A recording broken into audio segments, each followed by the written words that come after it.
Merhaba arkadaşlar, kanalıma hoş geldiniz. Ben Elif. Bugün sizlerle yine bir slime yapacağız. Malzemeleri geçiyorum. Su bazlı tutkalımız, borakslı suyumuz, normal suyumuz, boraksız.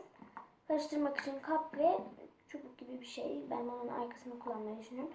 Ve renklendirmek için bu guaj boya. Şimdi şöyle ne kadar istiyorsak kalkulu, ben bunu büyük yapmayı düşünüyorum. Evet, yeterince oldu bu. Yeterince tutkal koydum. Hemen azaldı. Şimdi önce bunu bir karıştıralım. Toplanıyor gibi görünüyor ilk başlarda arkadaşlar. Ama hiç toplanmıyor. Elinize yapışır aslında bu. Hani almaya çalışırsanız. Ama ben hiç uğraşmayacağım. Şimdi normal suyumuzdan, boraksız suyumuzdan ekledik. Biraz daha. Evet, böyle iyi. Bunu karıştırıyoruz. Bu su bizim slime'ımızın daha uzun süre dayanmasına, daha iyi bir kıvam almasına ve çoğalmasına yardımcı oluyor. Biraz toplanıyor gibi görünüyor ama hiç şey olmuyor arkadaşlar.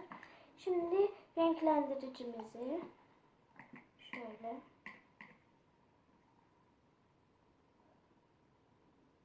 bu yeter. Bu aşamada çok fazla karıştırmamız gerekiyor. Ay, bu niye karışmıyor ya?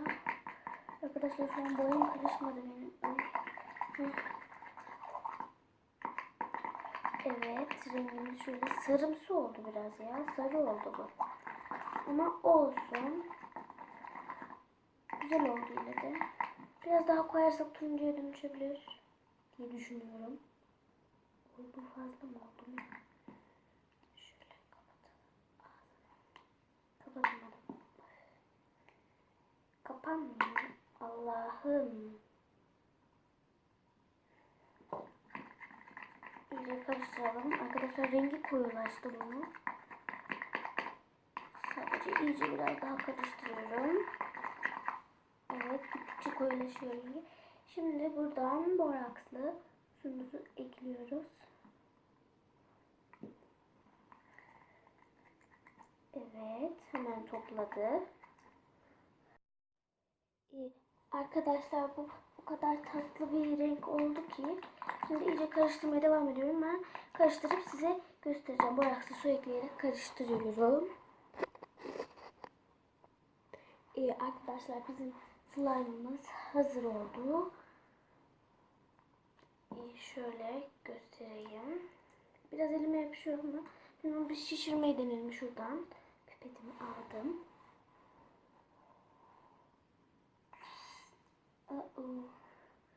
Bu şişmedi. Biraz daha deneyelim.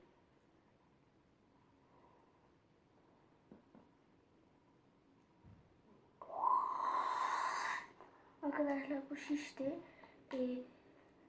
Videom bu kadardı. Beni izlediğiniz için teşekkür ederim.